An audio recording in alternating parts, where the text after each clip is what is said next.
십자가 외에는 자랑이 없다라는 제목으로 함께 말씀 생각해 보려고 합니다. 바울이 갈라디아서의 마지막을 이제 이렇게 마무리합니다.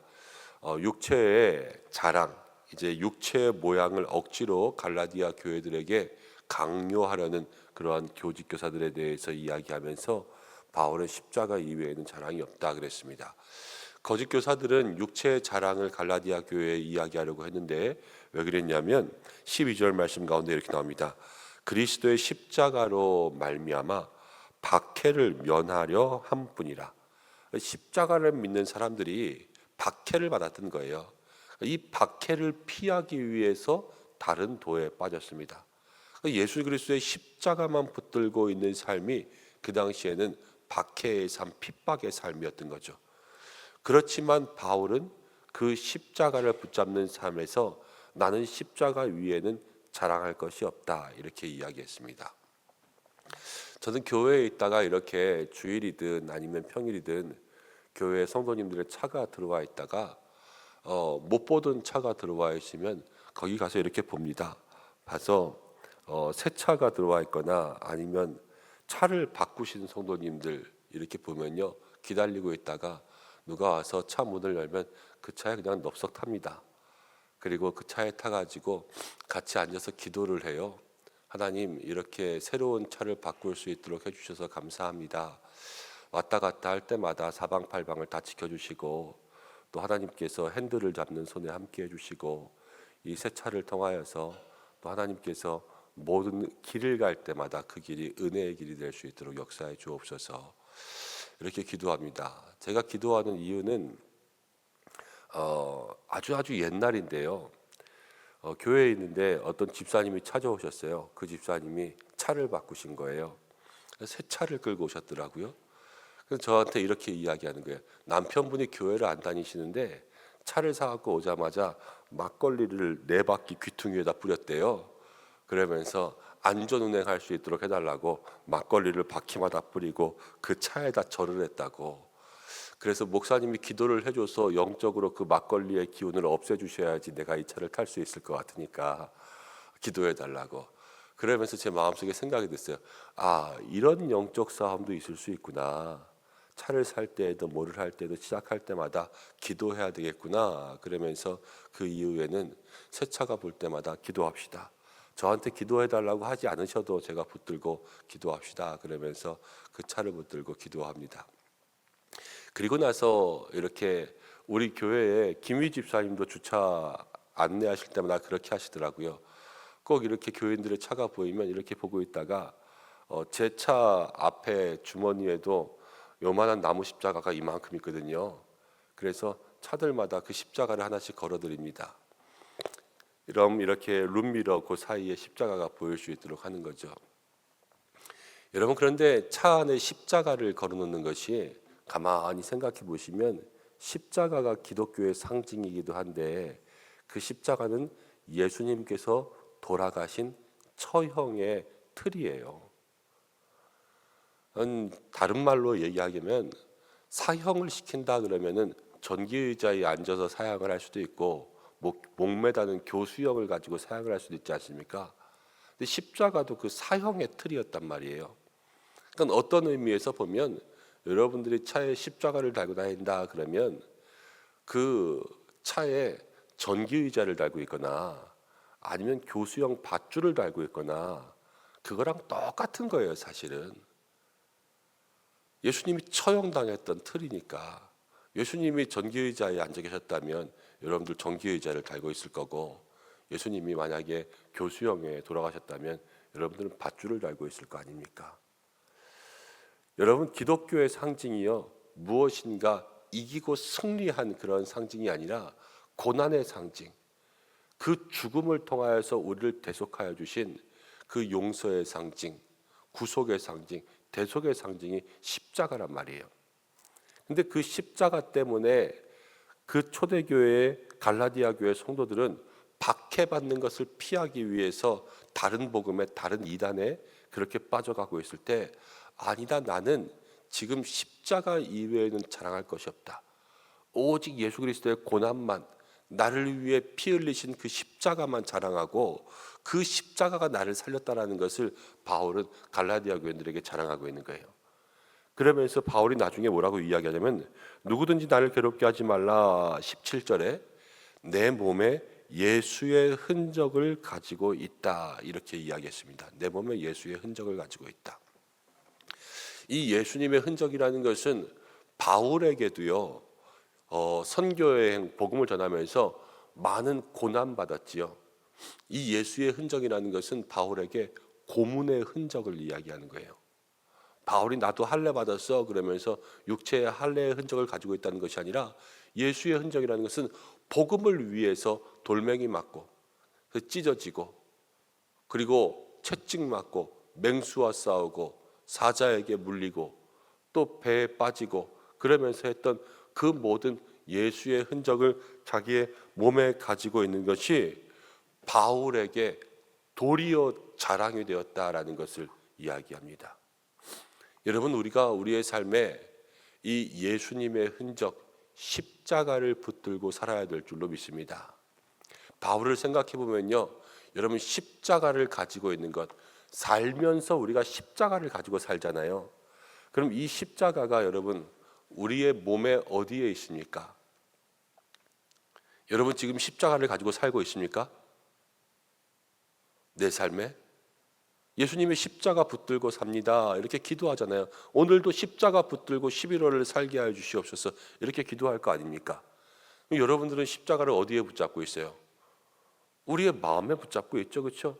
우리의 마음에 늘 십자가가 있는 거예요. 지금 바울도요 십자가 이외에는 자랑할 거 없다 그러면서 바울이 뭐 맨날 십자가 들고 이렇게 다녔겠습니까? 그 십자가는 바울의 마음 속에 있는 거란 말이에요. 근데 바울의 마음 속에 있는 십자가가 바울의 육체의 고난을 이기게 하는 거예요. 우리도 믿음이 있지 않습니까? 믿음이 있으면 육체의 질병을 이길 수 있도록 만들어줍니다.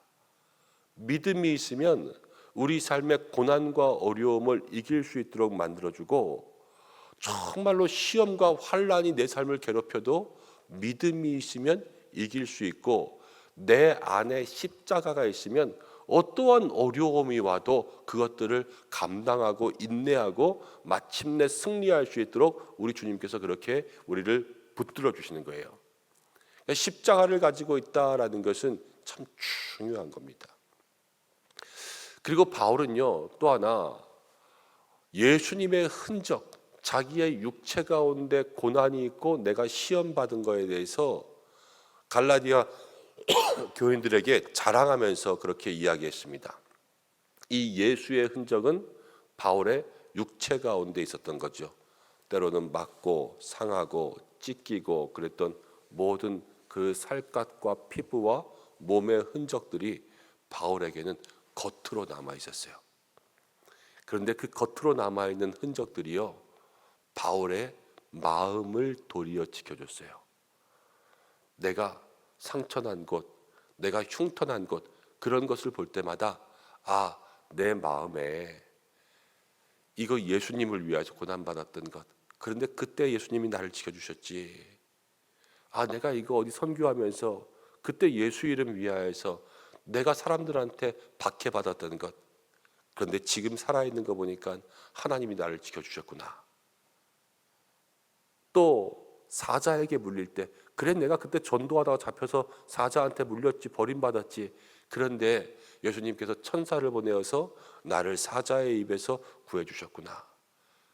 그러면서 도리어 그 마음에 이 고난과 핍박을 통하여서 은혜가 더 넘칠 수 있는 삶이 되었다는 거예요. 육체에 있는 것이 때로는 마음을 붙들어 줄 수도 있습니다. 아까는 마음에 있는 것이 육체를 이기게 할 수 있다 그랬잖아요. 그러니까 우리가 무엇을 가지고 있든지 간에 어디에든 예수 그리스도의 십자가를 가지고 있는 것이 중요해요. 그리고 십자가가 있으면 우리의 마음과 생각이 달라질 수 있는 거예요. 우리에게 고난이 있습니까? 시험이 있습니까? 이거는 외부로부터 오는 거예요. 그런데 그 고난과 시험 가운데도 그래 이 고난과 시험 내가 예수님 믿으면서 받는 것 주님이 나를 지켜주실 거야. 시험을 볼 때마다 마음이 더 담대해지고 어려운 일을 겪을 때마다 나의 마음이 더 견고해질 수 있도록 만들어줄 수도 있다는 겁니다. 바울은 그 십자가를 자기의 마음 속에도 가지고 있었고 자기의 육체에도 그 십자가의 흔적을 가지고 있었습니다. 여러분들은 오늘 그 십자가를 어디에 가지고 있습니까? 때로는 그 마음속에 십자가 붙들고 가면서 날마다 주님과 동행하며 살아가는 분들도 있을 줄 압니다. 마음의 즐거움이 있겠죠. 십자가와 같이 길 가는 거 얼마나 즐거움입니까? 내 마음에 십자가 세워져 있으면 얼마나 감사하겠어요. 그런데 때로는 고난의 삶을 살면서 여러분 십자가를 지고 가는 분들도 있을 거예요. 십자가를 지고 가는 거 힘든 거잖아요, 그렇죠? 그렇지만 그 십자가를 지고 갈 때 그럼에도 불구하고 하나님은 우리의 마음을 붙들어 주실 줄로 믿습니다. 내 인생에 왜 이렇게 십자가가 많지? 나는 왜 이렇게 십자가를 많이 져야 되지? 가정도 힘들고 일터도 힘들고 육체도 힘들고 마음도 힘들고 내가 십자가를 10개쯤 지고 있는 것 같다. 그렇게 생각되는 삶이 있을지라도 여러분 십자가만 있으면 그 십자가가 밖에서도 내 마음을 지켜주고 안에서도 내 삶을 지켜주고 그렇게 나의 인생을 지켜주시고 보호해 주실 줄로 믿습니다. 오늘 우리가 함께 기도할 때에 주님의 십자가 가지고 살게 하시고 이 십자가에서 멀어지지 않게 하여 주옵소서. 주님 나를 지켜주시옵소서라는 마음으로 기도하며 나아갈 수 있는 믿음의 한날 되시기를 주님의 이름으로 축복합니다. 함께 기도하겠습니다. 아버지 하나님 고맙고 감사합니다. 바울이 십자가 외에는 자랑이 없다 이야기했습니다. 주님, 우리도 십자가만 자랑하게 하여 주시옵소서. 나의 안과 밖으로 오직 예수님의 십자가로 말미암아 모든 밖의 문제와 시험을 이겨내게 도와주시고 내가 십자가를 지고 갈 때에도 나의 마음을 견고하고 강하게 하사 모든 환난과 어려움 가운데 은혜가 더하여 넘쳐 도리어 이기며 승리할 수 있도록 역사하여 주옵소서. 주님만이 우리를 지켜주시는 줄로 믿습니다. 주님만이 피난처 바위 산성이요 나와 함께 하시는 분인 줄로 믿사오니 주여 오늘 한 날도 다가오는 11월도 오직 주님과 함께 살아갈 수 있도록 인도하시고 가정과 일터와 자녀와 모든 상황 가운데 가지고 있는 기도의 제목들 주님만이 아십니다. 주여 해결하여 주시고 모든 기도의 제목 가운데 응답하여 주시옵소서. 오늘 한 날의 삶도 지켜주시고 또 우리 교회 가운데 함께 하셔서 날마다 은혜가 더하여 넘치는 은성교회 될 수 있도록 주여 우리 교회를 축복하여 주시고 특별히 모든 환우분들을 위해서 기도합니다. 한 분 한 분 어려움 가운데 있을 때에 치료하여 주시고 주께서 회복시켜 주시고 주여 생각해보니 우리의 삶에 여러 가지로 영적 싸움들이 많이 있습니다. 하나님 그 모든 곳에서 영적 싸움을 이기며 나아갈 수 있는 우리 사랑하는 성도들 되게 인도하시고 주께서 어느 곳에 있든지 무엇을 하든지 동행하여 주시옵소서. 예수님의 이름으로 기도드립니다. 아멘.